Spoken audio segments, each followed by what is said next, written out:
10वीं कर लो एक बार, आपकी ज़िंदगी सेट है। फिर उसके बाद में 2 साल बाद में सुनाई देता है 12वीं कर लो यार एक बार, उसके बाद में ज़िंदगी सेट है। या फिर अगर आपने कॉमर्स ले रखी है तो आप केवल और केवल अकाउंटेंट ही बन पाओगे। अगर आपने साइंस लिया तो आप डॉक्टर इंजीनियर बन सकते हो। अगर आपने आर्ट्स ली है तो इसका मतलब है आपने अपनी ज़िंदगी में कभी पढ़ाई करी नहीं, आप तो केवल और केवल चपरासी बनने लायक हो। तो ये जितना भी सिनेरियो मैंने डिस्क्राइब किया है, ये हमारी करंट एजुकेशनल पॉलिसी है।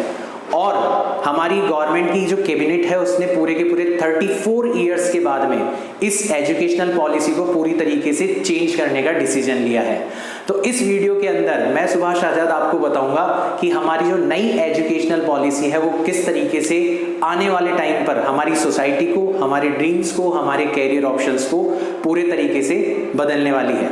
इन बदलावों को अच्छे से समझने के लिए हम क्या करेंगे, एक बच्चा जिसकी उम्र 3 साल है उसको इस एजुकेशनल पॉलिसी के थ्रू गुजारने की कोशिश करेंगे। इंडिया में नॉर्मली जब बच्चा 3 साल का हो जाता है तो उसकी एजुकेशन स्टार्ट करवा दी जाती है। तो नई एजुकेशनल पॉलिसी के अकॉर्डिंग जो सबसे फर्स्ट स्टेज से उसे गुजरना पड़ेगा उसका नाम रखा गया है फाउंडेशन स्टेज। इसके 2 पड़ाव हैं। पहले पड़ाव में प्री स्कूलिंग है और दूसरे पड़ाव में क्लास 1 एंड 2 इंक्लूडेड है। ये अभी भी एग्जिस्ट करता है। तो फिर बदलाव क्या हुआ है? बदलाव हुआ है कि अब प्री स्कूलिंग को बहुत ही अच्छे तरीके से डिफाइन किया गया है। एक नया फ्रेमवर्क, रिसर्च बेस्ड फ्रेमवर्क इस प्री स्कूलिंग के लिए तैयार किया गया है। इसको कहा गया है early childhood care education, right. अब इसके अंदर और क्लास 1 और 2 के अंदर, यानी कि जब तक बच्चा 8 साल का नहीं हो जाता तब तक उसको जो एजुकेशन प्रोवाइड करवाई जाएगी उसमें बेसिकली उसका जो नेचुरल इंस्टिंक्ट है, जो उसका नेचुरल फ्लो है डेवलपमेंट का, ब्रेन के डेवलपमेंट का, उसी को फर्दर नर्चर किया जाएगा। आपने देखा होगा छोटे बच्चे क्या करते हैं, किसी भी चीज़ को हाथ में लेते हैं, उसको बहुत अच्छे से एनालाइज करते हैं, उसको गिराते हैं, पटकते हैं, तोड़ते हैं, जोड़ते हैं और फिर फाइनली उससे वो बहुत ही बेटर तरीके से उस चीज़ के बारे में नॉलेज एक्वायर कर पाते हैं। तो बच्चों की इसी चीज़ को बढ़ावा दिया जाएगा। इसके अंदर play based, activity based, discovery based education provide करवाई जाएगी। यानी कि बच्चों को कहा जाएगा तुम खेलो, तुम कूदो, तुम तोड़ो, तुम जोड़ो, फाइनली तुम सीखो। तो ये बहुत ही अच्छा चेंज है। मैं चाहता हूं कि इसी के अकॉर्डिंग बच्चों को जो एजुकेशन है वो दी जानी चाहिए। फिर जो 2nd स्टेज है उसका नाम रखा गया है प्रिपरेटरी स्टेज। इसके अंदर क्लास 3, क्लास 4 और क्लास 5 को इंक्लूड किया गया। यानी कि जब बच्चा 8 साल से लेके 11 साल तक का नहीं हो जाता तब तक उसको इस प्रिपरेटरी स्टेज से गुजरना होगा। इसके अंदर introduction to formal classroom based and text book based learning. तो इसके अंदर क्या होगा, अभी तक तो बच्चे को आपने बिल्कुल आज़ाद छोड़ रखा था। अब बच्चे के लिए ज़रूरी है कि वो एक क्लासरूम में बैठ के सभी बच्चों के साथ में कुछ सीखे, ठीक है, वो किताबों के जरिए कुछ सीखना चालू करें। तो इसका एक फॉर्मल इंट्रोडक्शन बच्चों को इस प्रिपरेटरी स्टेज के अंदर दिया जाएगा। और इसके अंदर जो सब्जेक्ट्स हैं उनको बेसिकली इंट्रोड्यूस किया जाएगा। साइंस को इंट्रोड्यूस किया जाएगा, मैथ्स को इंट्रोड्यूस किया जाएगा, सोशल साइंस को इंट्रोड्यूस किया जाएगा। तो ये सारी की सारी जो इंट्रोडक्शन वाला जो काम है वो किया जाएगा प्रिपरेटरी स्टेज के अंदर, right. Education will be provided in native language. ये एक बहुत ही बड़ा बदलाव है। अभी तक क्या होता है हमारे इंडिया के अंदर, हम अभी तक ऑब्सेस्ड हैं अंग्रेजी से, इंग्लिश से। तो मैंने देखा था कि पिछले कुछ सालों के अंदर जो हमारी रीजनल लैंग्वेजेस हैं उनके अंदर एजुकेशन जो है वो वाइप आउट होती जा रही थी। बट गवर्नमेंट ने एक बहुत ही अच्छा डिसीजन लिया है और ये ज़रूरी भी है, क्योंकि बच्चा स्कूल के अंदर अंग्रेजी के अंदर बातें करता है, सुनता है और घर पे उसको अपनी रीजनल लैंग्वेज के अंदर बात करनी पड़ती है, सुननी पड़ती है। उसका पूरा का पूरा जो कल्चर है वो बेस्ड है उसकी रीजनल लैंग्वेज के ऊपर। तो कहीं ना कहीं एक बहुत ही बड़ा स्ट्रेन क्रिएट होता है और इसकी वजह से बच्चा जो है वो डेवलप नहीं हो पाता। तो अब गवर्नमेंट ने कहा है कि ये जो प्रिपरेटरी स्टेज तक की एजुकेशन है, यानी कि क्लास 5 तक की जो एजुकेशन है, इसमें प्रायोरिटी दी जाए आपकी नेटिव लैंग्वेज को, वो भाषा जो कि बच्चा बोलता है अपने घर वालों के साथ, अपने दोस्तों के साथ, अपने रिश्तेदारों के साथ, उसी लैंग्वेज के अंदर इस प्रिपरेटरी स्टेज के अंदर एजुकेशन प्रोवाइड करवाया जाए। साथ ही साथ में क्योंकि ये जो स्टेज होती है जब तक बच्चा 11 साल का होता है तब तक उसके दिमाग का बहुत ही ज़्यादा इंस्टिंक्ट होता है कि वो नए नए सिंबल्स के बारे में सीखे। सिंबल्स का मतलब है लैंग्वेज, राइट। तो लैंग्वेज को सीखने की जो इफिशियंसी है वो 11 साल की उम्र तक बहुत ही ज़्यादा होती है। तो 3 लैंग्वेजेस जो हैं वो हर बच्चा 11 साल तक का होते होते सीख जाए, ऐसा प्रयास किया जाएगा। एक तो उसकी रीजनल लैंग्वेज होगी, एक कॉमन लैंग्वेज होगी और एक संस्कृत जैसी लैंग्वेज होगी जो कि हमारे इंडिया के कल्चर के अंदर बहुत ही अच्छे तरीके से गुथी हुई है। तो ये प्रिपरेटरी स्टेज से गुजरना होगा। बच्चा 11 साल का हो चुका है, उसको साइंस और मैथ्स जैसे सब्जेक्ट से आपने इंट्रोड्यूस करवा दिया है प्रिपरेटरी स्टेज में। अब बच्चे को गुजरना होगा मिडिल स्टेज से और इसके अंदर वो गुजारेगा 3 साल, यानी कि क्लास 6, क्लास 7 एंड क्लास 8। इन 3 साल के अंदर उसको इन्हीं सब्जेक्ट्स के एब्स्ट्रैक्ट कंसेप्ट से इंट्रोड्यूस करवाया जाएगा। ये इसलिए करवाया जाएगा ताकि बच्चा ये पहचान सके कि उसका किस सब्जेक्ट के अंदर स्पेसिफिक इंटरेस्ट है। साथ ही साथ में बच्चे के अंदर ये अवेयरनेस भी पैदा हो सके कि सभी सब्जेक्ट्स आपस में रिलेटेड हैं और अगर हमारी जो एक्वायर्ड नॉलेज है उसको प्रैक्टिकल लाइफ के अंदर अप्लाई करना है तो सभी सब्जेक्ट्स की नॉलेज होना जरूरी है। अब इस बात का एहसास और भी पुख्ता तरीके से दिलाने के लिए इस एजुकेशन को और भी ज्यादा प्रैक्टिकल बनाया जाएगा इस नई एजुकेशन पॉलिसी के अंदर।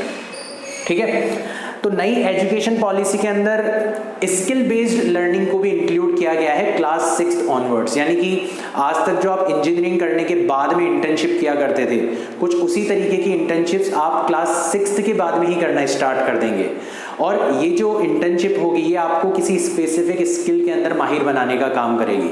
आप कोडिंग सीख सकते हैं, आप किसी इलेक्ट्रीशियन के अंदर इंटर्नशिप कर सकते हैं, आप किसी कारपेंटर के अंडर इंटर्नशिप कर सकते हैं, आप किसी पेंटर के अंडर इंटर्नशिप कर सकते हैं।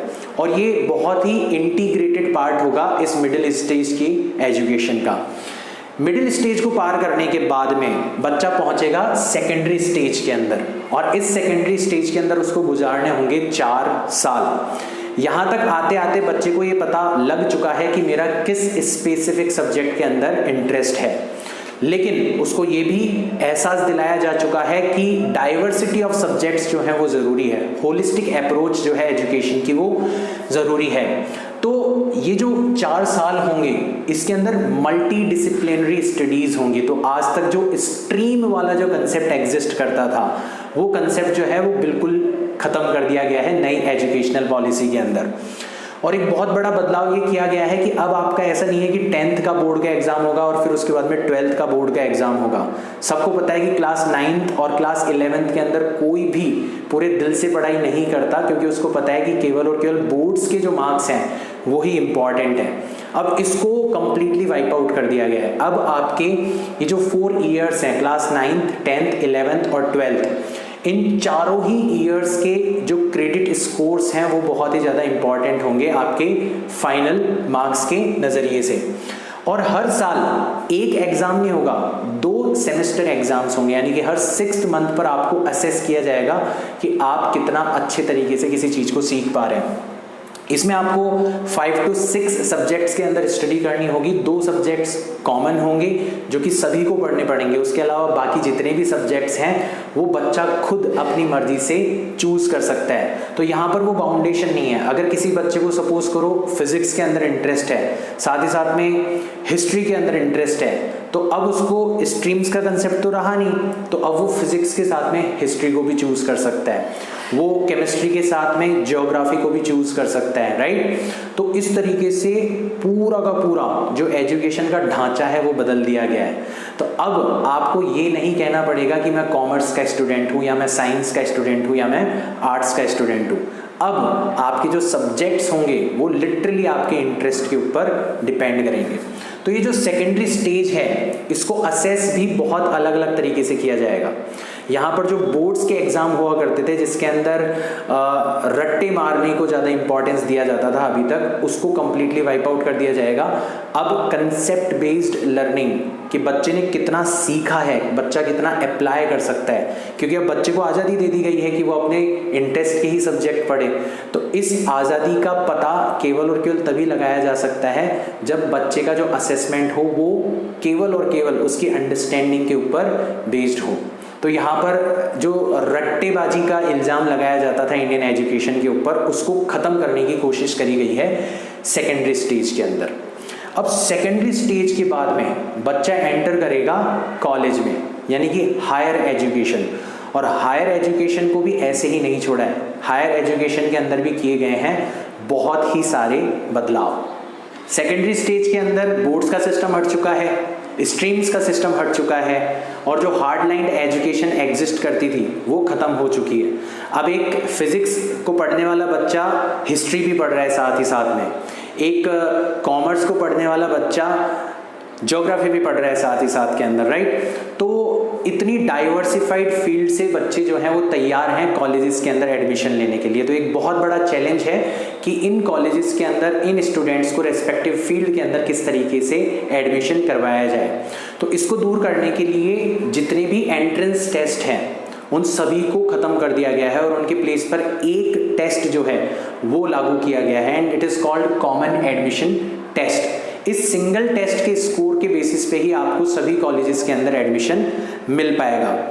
और साथ ही साथ में आप जब ग्रेजुएशन करोगे तो उस ग्रेजुएशन के अंदर अगर आप बीच में किसी कारण से छोड़ते भी हो ग्रेजुएशन को, तो भी आपकी मेहनत जो है वो ज़ाया नहीं जाएगी। अगर आप 1 साल के बाद में स्टडीज़ को किसी कारण से छोड़ने का डिसीजन लेते हो तो आपको सर्टिफिकेट मिलेगा, साथ ही साथ में आपके क्रेडिट स्कोर जो है वो आपके क्रेडिट बैंक के अंदर जमा हो जाएंगे, ताकि आप आज से 2 साल बाद में या 3 साल बाद में वापस से अपनी स्टडीज़ को अगर कंटिन्यू करना चाहें तो आप एग्जैक्टली उसी प्लेस से स्टडीज़ कंटिन्यू कर पाए जहाँ पर आपने उसको छोड़ा था। अगर आप 2 साल बाद में छोड़ते हो तो आपको डिप्लोमा मिलेगा, अगर आप 3 साल बाद में छोड़ोगे तो फिर आपको डिग्री मिलेगी। अगर आप 4 साल या 5 साल तक बैचलर्स की स्टडी कर रहे हो, ग्रेजुएशन कर रहे हो, जैसे इंजीनियरिंग के अंदर, मेडिकल के अंदर और भी बहुत सारी फील्ड्स है जिनके अंदर आपको इस हद तक एजुकेशन जो है वो लेनी पड़ेगी, तो आपको डिग्री विद स्पेशलाइजेशन मिलेगी। इसका सबसे बड़ा फायदा ये होगा कि आप डायरेक्ट रिसर्च के अंदर जा सकते हो, आपको मास्टर्स करने की जरूरत नहीं पड़ेगी, आप डायरेक्ट पीएचडी के अंदर एनरोल कर सकते हो। तो यहाँ पर इस बात का ख्याल रखा गया है कि मल्टी एंट्रीज हों, यानी कि डाइवर्सिफाइड फील्ड से बच्चे कॉलेजेस के अंदर एंटर करें। इवन आईआईटी जैसा कॉलेज जो कि केवल और केवल साइंस के बच्चों के लिए था अभी तक, उसके भी दरवाजे खुल जाएंगे अब ह्यूमैनिटीज़ और कॉमर्स वाले बच्चों के लिए। कॉलेजेस को भी खास तौर पर तैयार किया जाएगा कि वो इस तरीके की मल्टी डिसिप्लिनरी स्टडीज़ के लिए अपने आप को तैयार कर ले, राइट। और मल्टी एग्जिट स्ट्रेटजी भी यहाँ पर अपनाई गई है। बच्चा जिस भी स्टेज पर चाहे, जिस भी डायरेक्शन के अंदर चाहे, छोड़ सकता है अपनी ग्रेजुएशन को और किसी भी टाइम पर वापस से एंट्री कर सकता है। लेटरल एंट्री जो थी वो वापस से किसी भी टाइम पर कर सकता है। मैंने आपको क्रेडिट बैंक का कंसेप्ट बताया, ये डिजिटलाइजेशन को भी बढ़ावा देने का एक नज़रिया है, एक तरीका है। इसमें आपकी जो भी स्टडीज़ आप कर रहे हो उससे रिलेटेड जो भी डिटेल्स हैं वो आपके डिजी लॉकर के अंदर या कोई ऐसा सिस्टम बनाया जाएगा उसके अंदर स्टोर होंगी, और आप जब भी किसी सब्जेक्ट को पढ़ते हो, उसका असेसमेंट क्लियर करते हो, तो उसके बाद में आपका जो क्रेडिट स्कोर होगा वो उसके अंदर जमा होता चला जाएगा। उसको नाम दिया गया है क्रेडिट बैंक। तो आप उन क्रेडिट्स को यूज़ कर सकते हो। मैंने आपको एक यूज़ बताया था कि अगर आप पढ़ाई छोड़ते हो और बाद में कभी कंटिन्यू करते हो तो आप एग्जैक्टली उसी पॉइंट से पढ़ाई कंटिन्यू कर पाओगे जहाँ पर आपने पढ़ाई को छोड़ा था। तो ये हमारी नई एजुकेशनल पॉलिसी की जर्नी है। मैंने आपको 3 साल से लेके पूरी हायर एजुकेशन कंप्लीट होने तक की जर्नी एक्सप्लेन करने की कोशिश करी गई। आपको ये वीडियो कैसा लगा मुझे कमेंट बॉक्स में ज़रूर बताना। साथ ही साथ में इस एजुकेशनल पॉलिसी को लेके आपकी क्या राय है वो भी मुझे कमेंट बॉक्स के अंदर बताना। मैं मिलता हूँ आपसे नेक्स्ट वीडियो के अंदर। बाय।